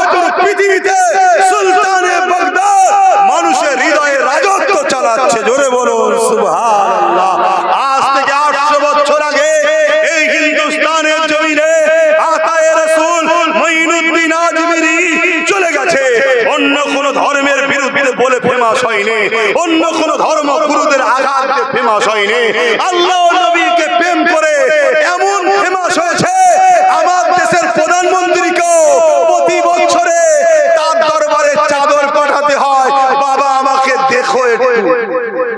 শুনছেন তো নাকি? আতে সেই আল্লাহর দাস দাসী তুমি আমি, তোমাকে আমাকে জালিমরা কিছু আলু দিয়ে, কিছু পেঁয়াজ দিয়ে, কিছু তেল দিয়ে, কিছু ভিক্ষা দিয়ে তোমাকে আমাকে খরিদ করছে, আল্লাহর বিরুদ্ধে, নবীর বিরুদ্ধে জাহান্নামের রাস্তায় নিয়ে যাচ্ছে। কারবার করছো করো, ব্যবসা করছো করো, অর্থনীতি করছো করো, রাজনীতি করছো করো, কিন্তু রাজনীতি, ব্যবসা, অর্থ করতে গিয়ে এমন লোকের সঙ্গে বন্ধুত্ব করে ফেলছো যে তোমাকে বিনিময়ে জাহান্নামের রাস্তা দিচ্ছে না। তো আমার কথা মাথায় ঢুকছে? কোন মুরব্বী বাপেরা বুঝতে পারছেন তো নাকি আমি কি বলছি? ও মন দিয়ে শোনেন। অথচ রেজেকের মালিক আল্লাহ, তারা আমাকে যে ভিক্ষা, আপনাকে যে ভিক্ষা দিচ্ছে, ওটা আপনারই টাকা আপনাকে দিচ্ছে। ওজন আপনার আরো বেশি অধিকার আছে।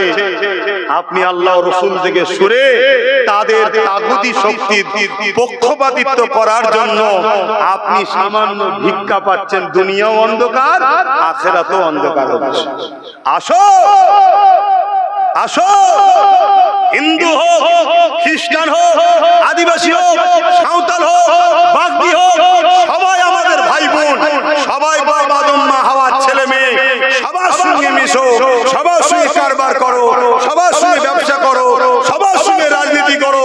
ইসলামে নিষেধ নয়, কিন্তু ততদিন পর্যন্ত কারবার, ব্যবসা, বন্ধুত্ব থাকবে যতদিন পর্যন্ত তারা কেউ আল্লাহ ও রাসূলের বিরুদ্ধে না বলবে, দ্বীনের বিরুদ্ধে না বলবে।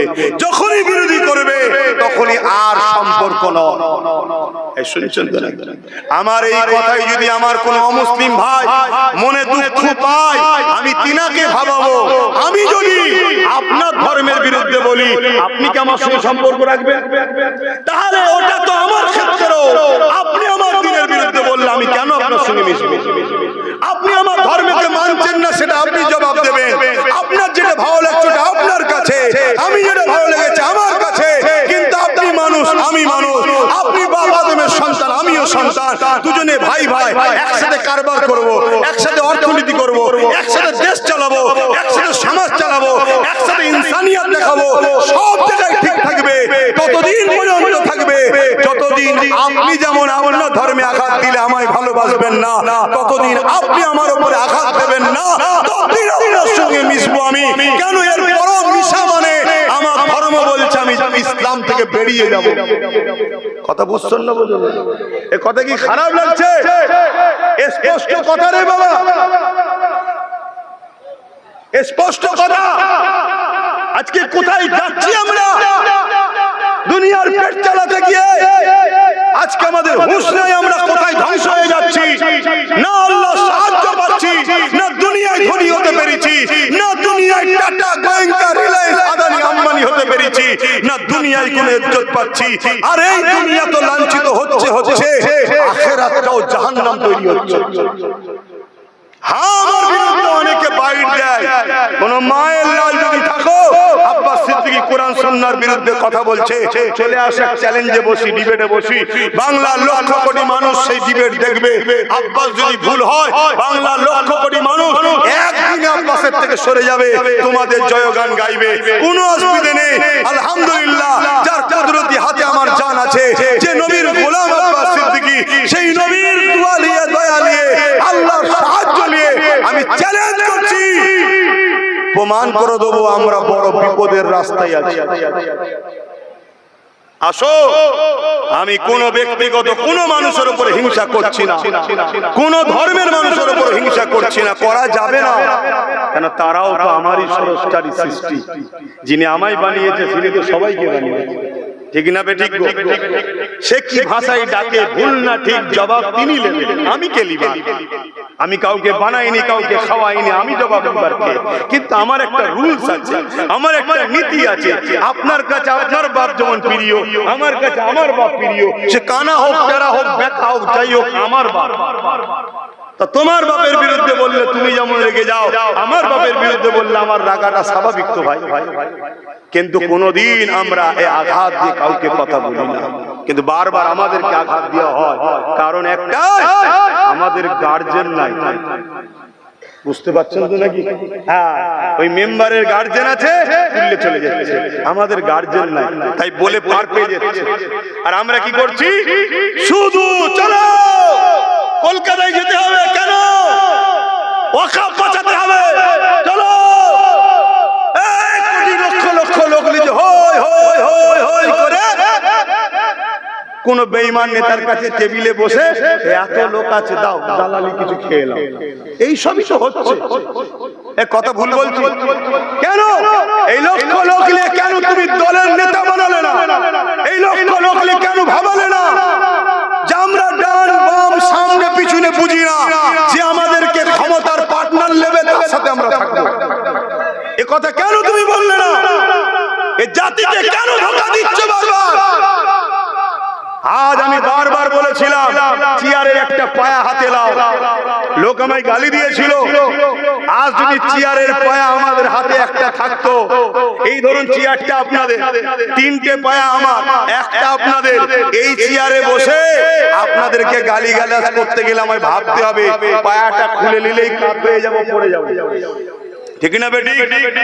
আজ যদি চেয়ারের পায়া আমাদের হাতে একটা থাকতো, তাহলে ওই চেয়ারে বসে কেউ মিজাজের সাথে বলতো না দিল্লি গিয়ে আন্দোলন করো, বলতে পারতো? কেন? যেই বলতো অমনি বলতো আমার পায়া দিয়ে দে, এবারে বসে বল দিল্লি গিয়ে আন্দোলন করো, অমনি পড়ে যেত, সরকার তো পড়ে যেত। কিন্তু আমরা এর জন্য কখনো উলামারা ভাবছি না, এর জন্য যত সংগঠন আছে আমরা ভাবছি না। আমরা শুধু লোককে জড়ো করছি, তারা কাজ কাম ছেড়ে দিয়ে ধর্মের ব্যাপার, সেনসিটিভ ব্যাপার না গেলেও ঈমান যেন বাধা দিচ্ছে, কোটি কোটি লোক জড়ো হচ্ছে, আর সব গুছিয়ে গেছে নিয়ে যে কখনো এই দুশ্মনের পিছনে, কখনো ওই দুশ্মনের পিছনে, এর কাছে বিক্রি, ওর কাছে বিক্রি, এই করে করে জাতকে ৭৯ বছর ধরে ধোঁকা দিয়েছে এই সমাজের একদল গাদ্দার উলামারা। আমার কথা কি বেজার হলে? এখনো সময় আছে।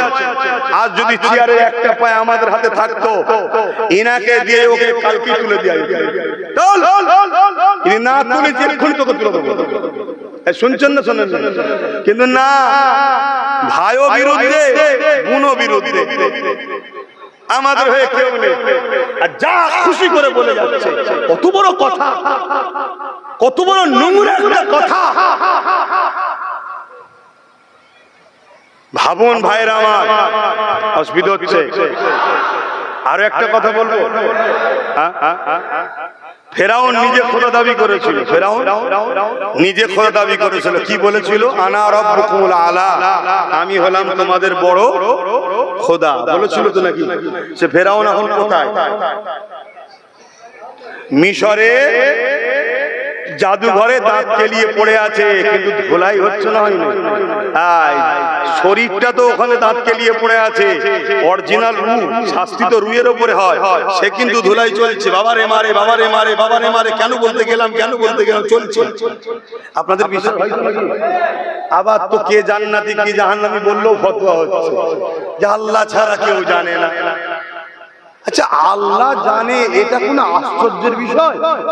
তা আল্লাহ তো জানবেই, তিনি তো মালিক, তিনি আমাদেরকে জানাবে বলেই তো কোরআনের মতো কিতাব পাঠিয়েছে যে এই রাস্তায় যদি চলো জান্নাত, এই রাস্তায় চলে যাবে। ক্লিয়ার কথা তো। মানে দালালির একটা সীমা আছে, দালালির একটা সীমা, সে সীমাকে অতিক্রম করে চলে গেছে। কিছু কিছু মাথা মুটা বেঈমান এমনও কথা বলছে যে কোরআন নাকি বলেছে কাফেরকে কাফের বলা যাবে না। জোরে বলুন, কি বলবেন? সুবহানাল্লাহ বলবেন, বলুন নাউজুবিল্লাহ বলুন। এটা কোরআনের উপরে দাগ না, দাগ না। কোরআনকে অপমান করা হ্যাঁ কি না? আমার ওয়াজ আপনারা ধরতে পারছেন তো নাকি? এই যুবকরা নিতে পারছো তো না শুধু ভিডিওই করাতে ব্যস্ত? শোনো, দাড়ি নেই, টুপি নেই, প্যান্ট শার্ট পরা, জাহান্নামী কেউ বলতে পারবে না। কাল দাড়ি হয়ে যাবে, কাল টুপি হয়ে যাবে, কাল হজ হয়ে যাবে, কাল আল্লাহ আল্লাহ করতে করতে মরে যাবে, জান্নাতে চলে যাবে। কিন্তু দিনের যদি দুশমন হয়, দাড়ি থাকার পরও জাহান্নামের দরজায় দাঁড়িয়ে আছে। কি ব্যাপার, এখানে লাইন কেন? তুই তো বিরাট নামাজ পড়তিস, তাহাজ্জুদে পড়তিস। না, বলিসনি, ওই সেই ভাত আলিবার জন্য লাইনটা অন্যদিকে গুঁজে দিয়েছিলাম। কথা বুঝছেন না, বোঝেন না? ওপেন বলে যাচ্ছি, নিজের ক্ষতি করছো, মাপ আছে। ধর্মের ক্ষতি করোনি। সিনেমা দেখেছো, গান শুনেছো, যাত্রায় গেছো, নামাজ কাজা করেছো, রোজা কাজা করেছো, কাবিরা গুনাহ করেছো, কিন্তু বেঈমান কাফের নয়। তওবা করলে আল্লাহ মাফ করে দেবে। শুধু মাফ নয়, বিশাল হাবি, পৃথিবী বিখ্যাত সারাবি ছিল, পৃথিবী বিখ্যাত ওলি করে দিয়েছে। জোরে বলুন সুবহানাল্লাহ। হাবিবে আজমি, হাবিবে আজমি সুদখোর ছিল, আল্লাহর কাছে তওবা করেছে, হাসান বসরির হাতে বায়াত হয়েছে, পৃথিবী বিখ্যাত ওলি হয়ে গেছে। জোরে বলুন সুবহানাল্লাহ। আজকের যুবক কালকে ওলি হবেন এর কি মানে আছে? আজকে দাড়ি চাচা কালকে দাড়ি হবেন এর কি মানে আছে? আজকে বেনামাজি কাল নামাজি হবেন এর কি মানে আছে? কিন্তু আজকে তুমি এমন এক জালিমের সাথ দিলে, এমন এক জালিমকে সাহায্য করলে, সে ক্ষমতায় এসে তোমার মসজিদ মিটালো, তোমার মাদ্রাসা মিটালো, তোমার কবরস্থান মিটালো, তোমার ঈদগাহ মিটালো, তোমার ইসলামকে গালি দিল, তোমার আল্লাহর উপর আঘাত দিল। মনে রেখে দিও, জালিমের সাথে সাথ দিয়ে ইসলামের ক্ষতি করে তুমি বেঈমান হয়ে গেছো, তার সাথে হাসর নাসর হয়ে জাহান্নামে যেতে হবে। শুনছো তো নাকি? খুব ভালো করে বোঝো, আজ গরিব কাল ধনী লোক হতে অসুবিধা নেই, এই সময় লাগে না। এই তাকদীর আল্লাহ পাল্টাতে পারে না, পারে না? এই আমাকে দেখো, আমি তো গরিব ছিলাম, এখনো গরিব, ওই খেয়ালে বলছি না, এখনো তো গরিব, সবই তো আল্লাহ। কিন্তু আজকে আমার কোনো অভাব রেখেছে আল্লাহ? তাহলে আজ তুমি ভাবছো আমার সংসার চলছে না, কাল তোমাকে যে আল্লাহ একটা চরকি মানে রাস্তা বার করে দিয়ে কোটিপতি করে দিতে পারবেন এর কি মানে আছে? তুমি ধৈর্য ধরো, সবর করো, আল্লাহকে বলো। কিন্তু নিজের পেটের জন্য দিনের সওদা করছো, দিনের পেটের জন্য মসজিদের সওদা করছো। আজ ভাবো, আজ চিন্তা করো, না হয় কিন্তু কাল কঠিন বিপদ হবে। দুনিয়াতে তোমাকে আল্লাহ তাদের হাতেই মিটাবে যাদের জন্য তুমি আল্লাহর বিরুদ্ধে গেলে। সূরা বাকারা খুলে দেখুন, আল্লাহ কোরআনে বলছে, আর ওয়াদাল্লাহি হাক্কুন, আল্লাহর ওয়াদা হলো সত্য, একে রদ কেউ করতে পারবে না। তুমি যার জন্য আল্লাহর বিরুদ্ধে গেলে তার হাতেই আল্লাহ তোমাকে মিটিয়ে দেবে। খুব দুঃখের সাথে বলতে হয়, ফেরাউন কি বলেছিল? আমি খোদা, তাই তো নাকি? আল্লাহ দাবি করেছো তো নাকি? মানুষকে জোর করে ফেরাউন তার দিকে এনেছিল, কিন্তু মানুষ ভয়ে চোটে ফেরাউনের দাসত্ব করেছে, ফেরাউনকে খোদা বলে মেনে নিয়েছে। এই যুবকেরা, তরুণেরা, আমার নবী পাকের প্রেমিকেরা কিন্তু ফেরাউনের দরবারে, ফেরাউনের ঘরে একজন মহিলা কাজ করত, যিনার নাম হলো মা সাদরা, যিনি বড় গরীব ছিলেন, তিনটে পুত্র সন্তান ছিল, স্বামী ছিল না। ফেরাউনের এই খোদাইত্ব দাবিকে ওই আম্মা মা সাদরা কিন্তু মেনে লাইনে, তাই তিনি আল্লাহকে আল্লাহ বলে মানে, মুসা নবীকে নবী বলে মানে। ঠিক এমন সময় একদিন ফেরাউনের বাড়িতে হাত থেকে কাকুইটা পড়ে গেছে। হযরতে মা সাদরা যখন কাকুইটা তুলতে গেছে, বিসমিল্লাহ বলে তুলেছে। এই খবরটা ফেরাউনের কাছে কেউ দিয়ে দিয়েছে।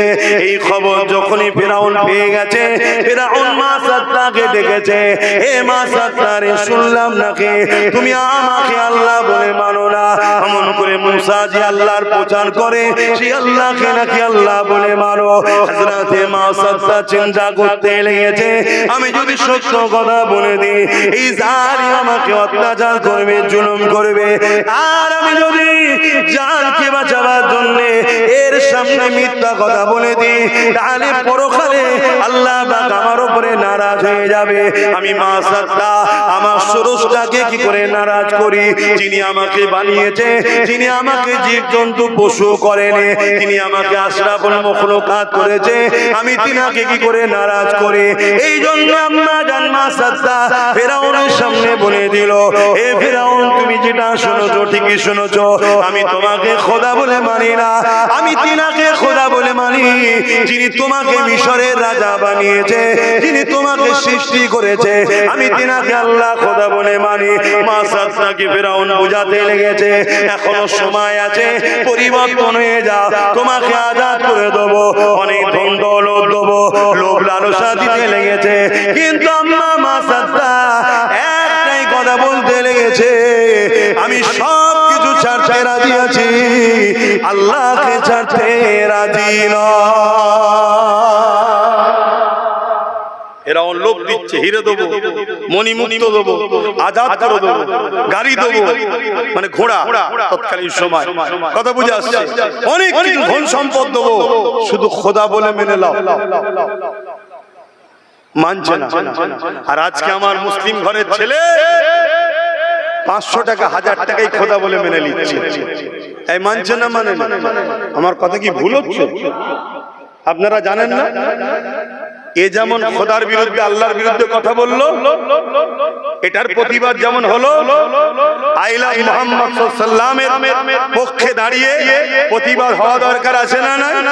হচ্ছে। কিন্তু আরেকটা কথা আমি বলবো, যে প্রতিবাদ হয় না, আপনারা হয়তো শুনতেও পাননি। সেটা কি? এই বাংলাতে আমার বাংলার নেত্রী মমতা ব্যানার্জিকে তার দলের এমএলএ বলছে আমাদের আল্লাহ। প্রতিবাদ হয়েছে, জোরে বলেন, মমতা কি আল্লাহ? যদি আল্লাহ না হয়, এর বিরুদ্ধে প্রতিবাদ করুন। আর যদি প্রতিবাদ না করে একে মেনে নিন, তার মানে আপনি 500,000-এর কাছে খোদা বলে মেনে নিলে বিক্রি হলেন। কথা ভুল বললাম? যদি বলে উনি তো দাবি করেন, আরে উনি ফেরাউনের থেকে বড় চালাক, ওই জন্য নিজে দাবি করেন। উনি ওনার দলের চালাকেদের দাবি করাচ্ছে। তুই বল আগে বাজার মহলটা দেখি কি হয় রিঅ্যাকশন। শুনছেন তো নাকি? ফেরাউন তো এত এডুকেটেড পারসন ছিল না, মূর্খ ছিল তো, তাই ডাইরেক্ট বলে দিয়েছে আনা রব্বুকুমুল আলা। এগুলো তো শিক্ষিত ফেরাউন তো। শুনছেন না? শুনেন? হ্যাঁ, এই জন্য ডাইরেক্ট বলছে না, কি করছে? দলের লোকেদের দিয়ে বলছে আমাকে আল্লাহ বলে প্রচার কর। আগে সমাজের মুসলমানগুলো কিভাবে খাই দেখি, কতটা আমার গোলাম হলো দেখি, আমি ওই ভান্ডার দিয়ে কতটাকে গোলাম বানিয়েছি, আমি ইটা সিঁড়ি উটা সিঁড়ি দিয়ে কতটা গোলাম করেছি, একটু দেখা দরকার আছে না? না। তারপরে যখন দেখবো যে খদ্দের তো ভালোই হয়ে গেছে, তখন না হয় ডাইরেক্ট দাবি করবো যে আমারই উপাসনা করতে হবে। শুনছেন তো নাকি? অসুবিধা হলো কথাটা? কি গো মুসলমানেরা গায়ে লেগে গেল না? সবই ঠিক আছে, ওর বিষয়ে বলেছিলেন, ঠিকই বলেছে, এটার বিষয়ে বলতে গেলেন। এরকম মুসলমান আছেন নাকি? হ্যাঁ, আমি ও মুসলমান নই ভাই, অতএব ও ইসলামের দুশমন, এও ইসলামের দুশমন, ও প্রকাশ্য দুশমন, এ ছদ্মবেশী বন্ধু সেজে দুশমন। রাসূলের ভাষায় ওর থেকে ভয়ানক। কেন? ওকে আমি চিনি, একে আমি চিনি না। একে বন্ধু মনে করে আপন করেছি, একে বন্ধু মনে করে জায়গা দিয়েছি, আর এই জায়গা নিয়ে আমার মাদ্রাসাকে মিটাচ্ছে, এই জায়গা নিয়ে আমার কওমের চাকরি মিটাচ্ছে, এই জায়গা নিয়ে 2000 কেস দিয়ে ছেলেদেরকে জেলে ভরেছে, যা জায়গা নিয়ে আজকে বলছে দিল্লিকে আন্দোলন করো, জায়গা নিয়ে বলছে কোরআন শেষ হবে, আমার উন্নতি শেষ হবে না, জায়গা নিয়ে আমাদের সাহায্য নিয়ে আজকে বলছে মুসলমান ভাবো আল্লাহ দাবি করছে। শুনেছেন না? শুনেছেন? কেউ সাক্ষী দেন, শুনেছেন তো নাকি? আমি যে কথাটা বললাম যে কোন এক এমএলএ একে আল্লাহ বলেছে, এটা শুনেছেন? হ্যাঁ কি না? হাত তুলে সাক্ষী দেন। এই দেখেন এতগুলো লোক শুনেছে। তাহলে বলুন এর বিরুদ্ধে প্রতিবাদের দরকার আছে না? আরে রাজনীতি, আমি এখানে কোন রাজনীতির লোকের হয়ে বলতেছিনি, আমি আল্লাহ ও রাসূলের হয়ে বলতে এসেছি। শুনছেন না? শোনেন না? কিন্তু আমরাই তো দুঃখ এদের পাশে দাঁড়িয়ে এদেরকে সাপোর্ট করে ক্ষমতায় আনি। এরাই তো হজ হাউসের মধ্যে মদ খায়, এরাই তো হজ মদের বোতল ঢুকায়। শুনছেন? তাহলে বলো আল্লাহ আমাদেরকে ছাড় দিয়েছে, ছেড়ে দেবে? এখনো সময় আছে, পরিবর্তন হও, পরিবর্তন হও। সামনে দেখে লাভ নাই, পিছনে দেখে লাভ নাই, কি হবে ভেবে লাভ নাই। আল্লাহর জন্য জীবন লাগলে দেবো, আল্লাহর জন্য মাল লাগলে দেবো। এটাই তো ঈমান যদি হয়ে থাকে, তাহলে ওই আদর্শ তৈরি করো। হযরত ইব্রাহিম আলাইহিস সালামকে যখন আগুনে নমরুদ ফেলে দিয়েছিল, আল্লাহ পাক বলে দিয়েছিল আগুন রে ইব্রাহিমের জন্য ঠান্ডাদায়ক আরামদায়ক হয়ে যা। ইব্রাহিম নবীর জন্য আগুনের মধ্যে ফুলের বাগিচা হয়ে গিয়েছিল। কিন্তু দেখা যায় দুটো আল্লাহ পাকের সৃষ্টি মখলুক, একজন মুখ দিয়ে ফু দিচ্ছে, যার নাম হলো গিরগিটি। সে মুখের ফু দিচ্ছে যাতে করে আগুনটা জোরে ধরে ইব্রাহিম যাতে পুড়তে সাহায্য হয়, এই জন্য গিরগিটি ফু দিচ্ছে। গিরগিটি নিশ্চয়ই আমরা চিনি, এই চেনেন তো? গিরগিটি চেনেন না? বাড়ির পাঁচলে থাকে না, ভাট পাড়াতে থাকে, ওইটাই হলো গিরগিটি। দুদিন আগুন ছিল একদিকে, এখন একদিকে, আবার একদিন দেখবেন আর একদিকে। এই যে রং পাল্টায়, একে কি বলা হয়? এই রং যে পাল্টায় কি বলে? হ্যাঁ, ওইটাই হলো গিরগিটি। ওটা বড় গিরগিটি, আর বাড়ির পাঁচিলে যে থাকে ওটা ছোট গিরগিটি। এরা রং পাল্টায় না, পাল্টায় না? মানুষ বিশ্বাস করে সাথ দিল, ঝুপঝাপ করে লাভ মারছে।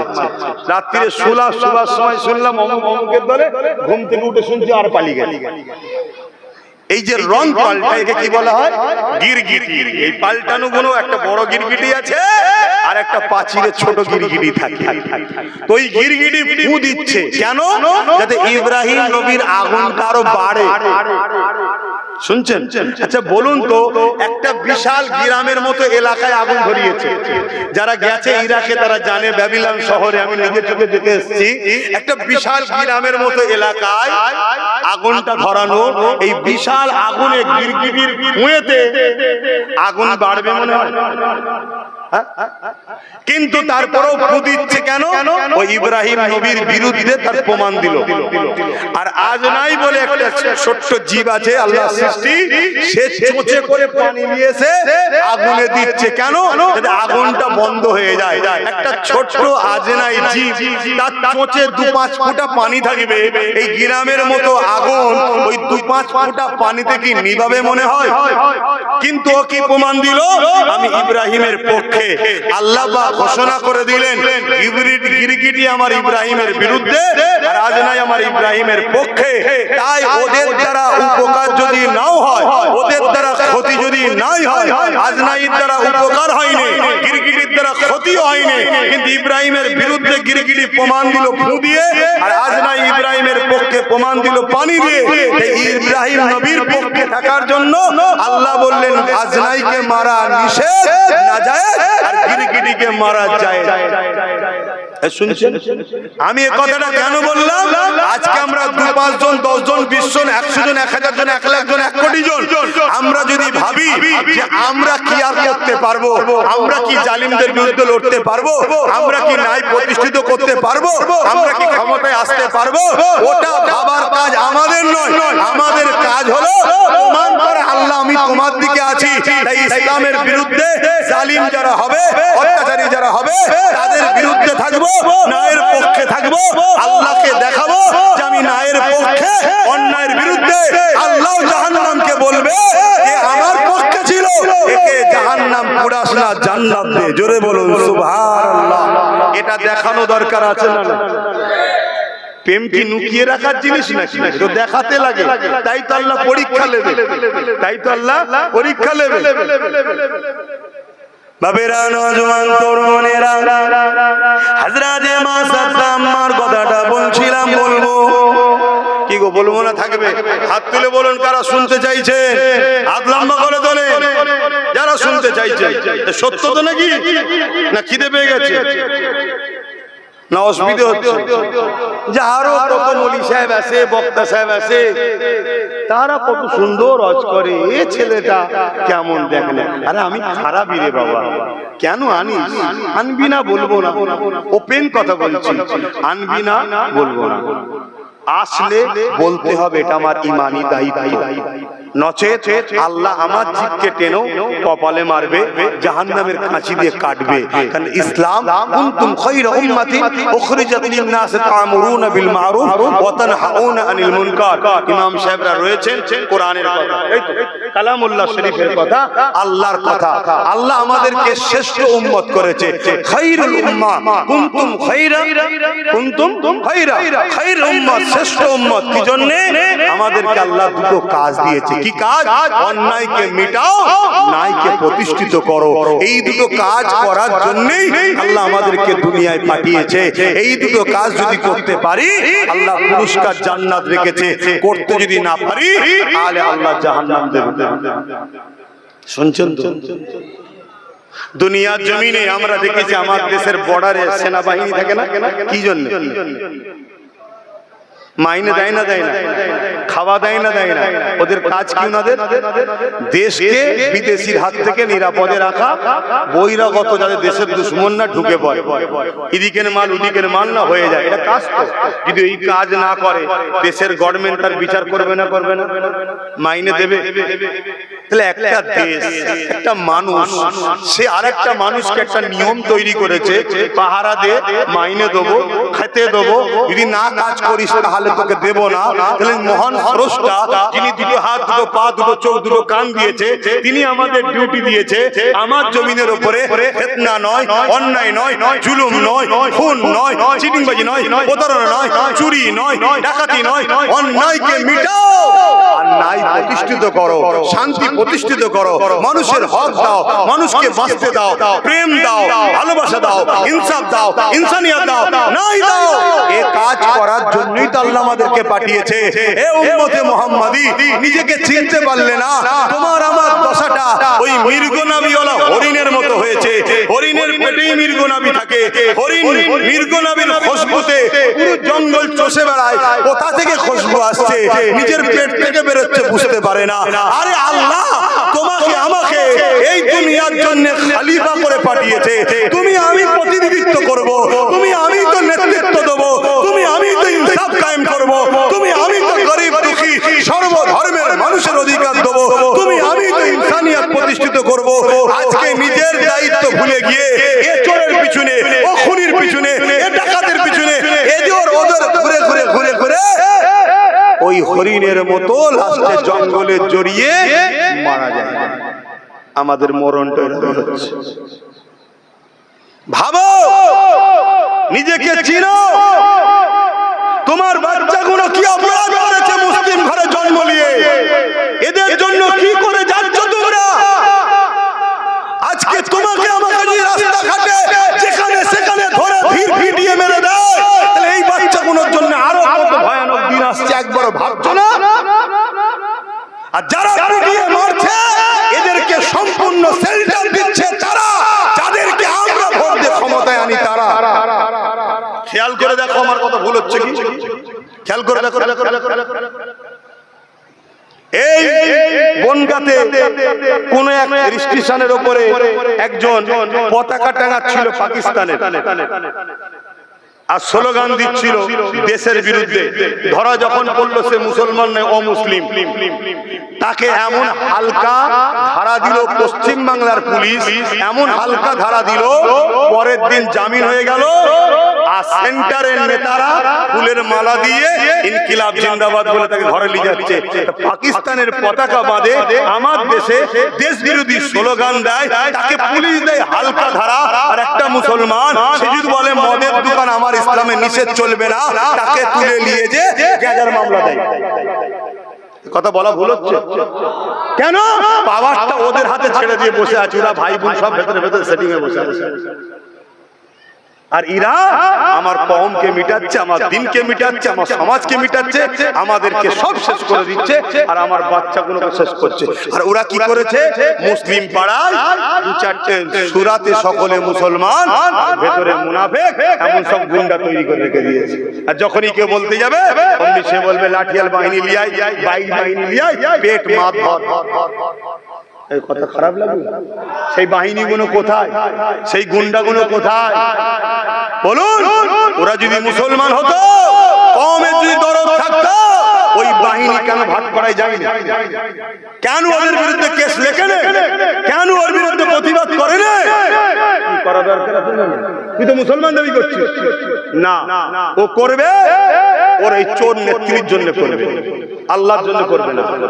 তাহলে বুঝতে হবে আমরা কোন জায়গায় চলে গেছি। খারাপ লাগছে? সময় হয়ে গেছে, এদের কষ্ট হচ্ছে না, অসুবিধা হচ্ছে, বলতে পারছে না হুজুরের ছেলে বলে। আরে যারা আল্লাহকে ভালোবাসিসনি তাদের কাছে আবার হুজুরের ছেলে কিসের? হ্যাঁ, আমরা ভালোই বুঝি। আমরা ইমাম হোসাইন পাকের জীবনী পড়েই ওয়াজ করতে বেরিয়েছি। ইমামে হোসাইন পাকের বিরুদ্ধে যারা অস্ত্র ধরেছিল, একটা কেউ হিন্দু ছিল না, একটা কেউ খ্রিস্টান ইহুদি ছিল না, সব মোল্লাই ছিল, গদির লোক, পদের লোক, হাত্তাকে 13,000 আলেম উলামা মুফতি ছিল। আবার ইমাম হোসেন হুজুরের পক্ষেও যে 72 জন ছিল তাদের মধ্যে আলেম উলামা মুফতি ছিল। তাহলে আলেম উলামা মুফতির দুদল হলো না? হলো না? একদল এজিদের পক্ষে, একদল হোসাইনের পক্ষে। আজও একদল আলেম উলামা ইমাম আছে যারা হোসাইনের পক্ষে ইমামতির কথা ভাবে না, যে আমার চাকরি চলে যাবে ভাবে না, তারা হক কথা বলে মসজিদে দাঁড়িয়ে। একদল হোসাইনি ইমাম আছে, একদল হোসাইনি আলেম আছে, একদল হোসাইনি ওয়াইজিন আছে, আবার একদল এজিদি উলামাও আছে না? না, আচ্ছা, আমরা তো জেনে শুনেই ওয়াজ করতে বেরিয়েছি যে হোসাইন পাককে শহীদ করেছিল কারা, আমরা জানি না? জানি তো, জেনে শুনেই হক কথা বলছি। কেন? এই জিন্দেগিটা আব্বাস সিদ্দিকীর নয়, আব্বাস সিদ্দিকীকে আল্লাহ ভালোবেসে ব্যবহার করতে দিয়েছে। আমার দুটো হাত আল্লাহ তৈরি, দুটো চোখ আল্লাহ তৈরি, দুটো কান আল্লাহ তৈরি, দুটো নাকটা আল্লাহ তৈরি, মাথাটা আল্লাহ তৈরি, চুলটা আল্লাহ তৈরি, ঠোঁটটা আল্লাহ তৈরি, দাঁতটা আল্লাহ তৈরি, জিভটা আল্লাহ তৈরি, কিডনি আল্লাহ তৈরি, হাড় আল্লাহ তৈরি, সব আল্লাহ তৈরি। হাতটাকে জবানে কথা বলছে আল্লাহ দিয়েছে, যেটাকে বলে রূহ, জান, যার জন্য লড়ালড়ি করতে পারছি, বেরিয়ে গেলে আর লড়ে না, ওই জানটাও তো আল্লাহর হুকুম, রূহ আল্লাহর হুকুম। তাহলে সব যখন আল্লাহ, আমারটা কি তাহলে? তাহলে এটা নিয়ে আমার এত ভাবার কি দরকার? এই হাত লিয়ে এত ভাবার কি দরকার? পা লিয়ে এত ভাবার কি দরকার? জানলে এত ভাবার কি দরকার? যে দিয়েছে সে হিফাজত করতে পারে না? পারে না? আর সময় যখন হবে ডেকে নেবে, কেউ রুকে রাখতে পারবে? অতএব জন্য ওলিয়ে চিন্তা করি না। কিন্তু আমি যে কথাগুলো বলছি ভুল বলছি, অন্যায় বলছি। তুমি তোমার লিডারকে তুমি তোমার বাবা বলতে পারো, তুমি তোমার লিডারকে তোমার মা বলতে পারো, আরো যদি কিছু শখ যায় তুমি বলতে পারো, সেটা তোমার ব্যাপার। কিন্তু তুমি তোমার লিডারকে আল্লাহ বলো কি করে? এর প্রতিবাদের দরকার আছে না? খুব শিগগিরই খবর পাবেন বিভিন্ন জায়গায় ফুরফুরাশে আহলে সুন্নাত ওয়াল জামাতের ডাকে এই আল্লাহ বলার দরুন আর এই নতুন জাহান্নামের কুকুরটা যে কথা বলেছে, এর প্রতিবাদ আগামী দিন হবে। ইসলামের পক্ষে দাঁড়িয়ে প্রতিবাদ করব, ইসলাম বিদ্বেষীদের বিরুদ্ধে। আপনারা যারা ইসলামের পক্ষে খবর পেলে একটু যাওয়া দরকার আছে না? নাই? কারা যেতে রাজি আছেন হাত তুলে দেখান, লম্বা হাত তুলবেন। আর পাশাপাশি দেখুন কেউ বাকি আছে কি, হাত তুলুন। কেউ বাকি আছে কি দেখুন, হাত নামিয়ে দেন। কেউ বাকি নেই তো? কেন দেখতে বললাম? হাত বাকি আছে নাকি? বাকি থাকলে ঝগড়া করবেন না? না, ঝগড়া করার লোক আমরা নয়, ঝগড়া করার লোক আমরা নয়, আমরা ডিফেন্স করার লোক। আর আমরা ডিফেন্স করলে পৃথিবীর মানচিত্র চেঞ্জ হয়ে যায়। বলুন আলহামদুলিল্লাহ। আমরা ঝগড়া করার লোক নয়। ইতিহাস বলছে কখনোই ঝগড়া করিনি আমরা, কিন্তু ডিফেন্স করেছি আমরা। আর ডিফেন্স যখনই করেছি, আচ্ছা আচ্ছা চিঙ্গিস খান, হালাকু খান, সব খান সাইজ হয়ে গেছে। কথা বুঝছেন না? বলছেন হ্যাঁ। কেন তাহলে দেখতে বললাম? এজন্য দেখতে বললাম, মুনাফিককে চিনতে হবে। মুনাফিক হলো আমাদের জন্য সবথেকে বড় ভয়ঙ্কর। আমাদের মধ্যে থাকবে, আমাদের প্ল্যান পরিকল্পনা জেনে দুশমনকে বলবে, আর তার বিনিময়ে কিছু পয়সা নেবে। শুনছেন তো? যা কাছেন আম্মা জান মা সাত্তা হুজুরের কথাটা একটু বলে নি। ফেরাউন চারিদিক থেকে বুঝাতে লেগেছে, এ মা সাত্তা রে, আল্লাহকে ছেড়ে দে, মুসার কথা ছেড়ে দে, আমাকে আল্লাহ বলে মেনে নে। মা আম্মা একটাই কথা বলছে, ফেরাউন তুমি যাই করো না কেন আমি তোমার কথা মানবো না। যিনি তোমাকে সৃষ্টি করেছে তিনি আমাকেও বানিয়েছে, আমি তিনাকে খোদা বলে মানি। এ যুবকেরা তরুণেরা বাপেরা, মা সাত্তা যখন কিছুদিন শুনছে না, ফেরাউন এবারে ভয় দেখাতে লেগেছে। কি ভয় দেখাতে লেগেছে?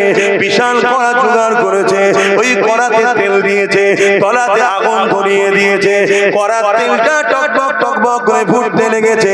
মা সাত্তাকে নিয়ে সে দাঁড় করিয়েছে, তিনটে ছেলেকে নিয়ে সে দাঁড় করিয়ে দিয়েছে। দিয়ে ফিরাউন বলতে লেগেছে, হে মা সাত্তা তুমি জানো আমি কত জুলুম করতে পারি? মা সাত্তা বলছে, হ্যাঁ জানি, তবে মনে রেখে দিও যতই জুলুম করো না কেন আমার হৃদয় থেকে আমার আল্লাহকে বার করতে পারবে না। তোমার সব জুলুম ফেল হয়ে যাবে, আমি মা সাত্তা আল্লাহকে ছাড়বো না। এ যুবকেরা আজকে দিনও আমাদেরকে টাকার লোভ দেখায়, গাড়ির লোভ দেখায়, বাড়ির লোভ দেখায়, পদের লোভ দেখায়। আমার মুসলিম ছেলেদের মধ্যে এখনো অনেক ইমানদার ইনসাফ পরায়ণ নয় পরায়ণ ছেলে রয়েছে। এরা যখন কোনোভাবে বিক্রি হতে চায় না, তখন এদেরকে মিথ্যা কেসের ভয় দেখানো হয়, জুলুমের ভয় দেখানো হয়, প্রশাসন দিয়ে হুমকি দেওয়া হয়, নানান ভাবে জুলুম করা হয়। মনে রাখবেন এরপরও কিছু ইমানদার আজও আছে, সব অন্যায়কে অপেক্ষা করে জালিমদের বিরুদ্ধে এখনো বুক চিতিয়ে দাঁড়িয়ে আছে। এদেরকেই বলা হয় ইমানদার। এ যুবকেরা তরুণেরা হয়তো এদের লেবাসে অনেক ভুল আছে।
আলহামদুলিল্লাহ আজান হয়ে গেছে ভাই ভাই ভাই ভাই ভাই ভাই ভাইরা কিছু তাবারুকের ব্যবস্থাও করেছে। জলসা কমিটিকে বলবো সালাম পরে, সালাম এখন পড়াবো আমরা, মা বোনেদের তাবারুকটা আগেতে দেবেন। আর প্যাকেট যখন করেছেন মাহফিলের তাবারুক যখন দেবেন সামনের দিক থেকে দিতে যাবেন, তাহলে সামনে থেকে যখন কিছুটা দেয়া হয়ে যাবে আমাদের দোয়া করতে সুবিধা হবে। আর না তাবারুকও দিয়া চলবে, দোয়া হবে, কথা হবে, এটা ডিস্টার্ব হবে। তা আসুন এখন একটু দাঁড়িয়ে সালাত ও সালাম করিয়া নবী সালাম।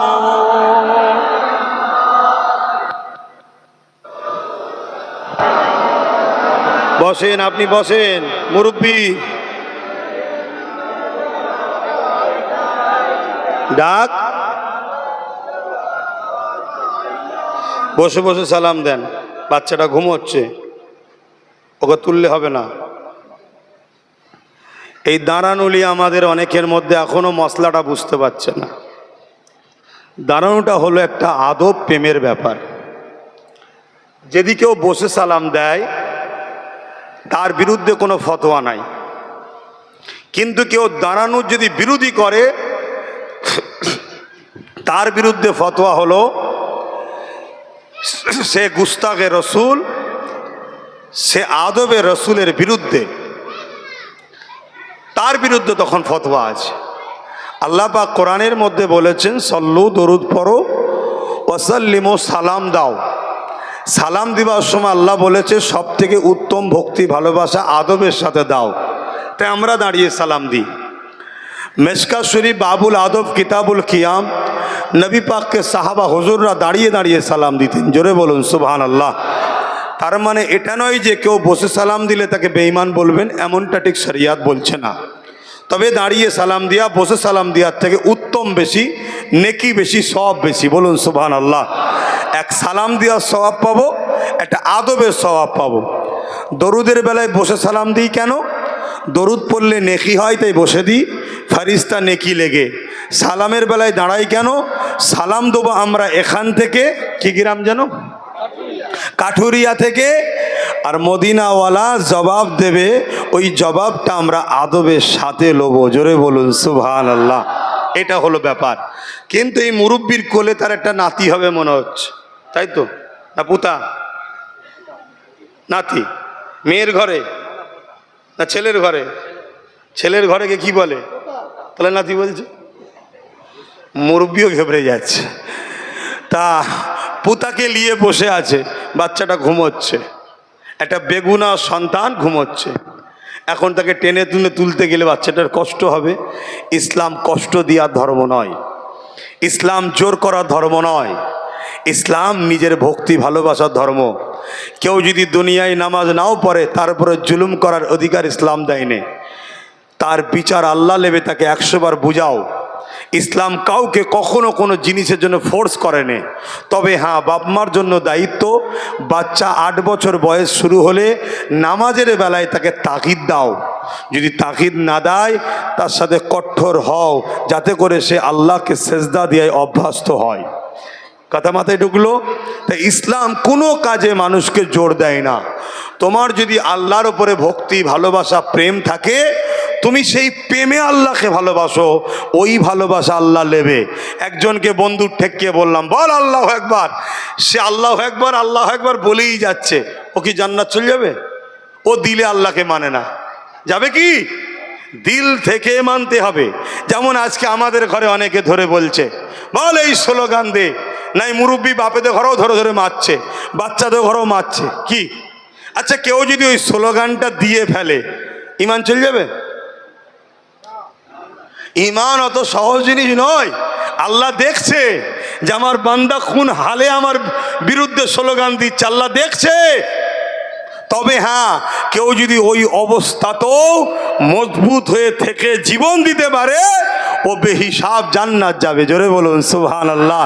কিন্তু কেউ যদি চাপে পড়ে নিজের কষ্ট সহ্য করতে না পেরে যদি ওই স্লোগানটা দিয়ে ফেলে, জেনে রাখো কাল তোমার সাথে ঘটতে পারে, জেনে রাখো স্লোগানটা দিয়ে ফেলে, দিল থেকে কিন্তু চাই না দিতে, সে বেঈমান হবে না।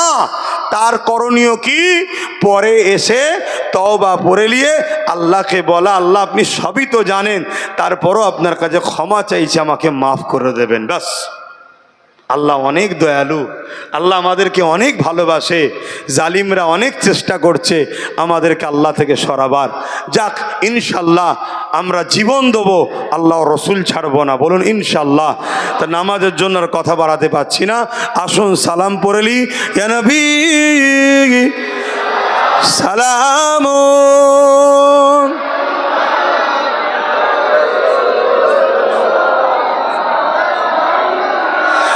ইয়া রাসূল সালাওয়াতুল্লাহ,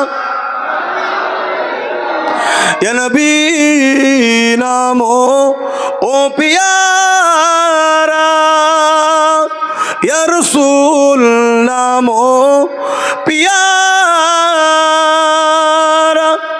अर्श पर हक ने पुकारा, सच पैगंबर हक हमारा, या नबी सलाम, या रसूल, या हबीब सलाम, সালাওয়াতুল্লাহ। কঠিন হাসরের দিনে কি আছে মোদের কপালে, গুনাহগার উম্মাহ আতো আপনার লইবেন সঙ্গে এ মাশরে, নবী সালাম।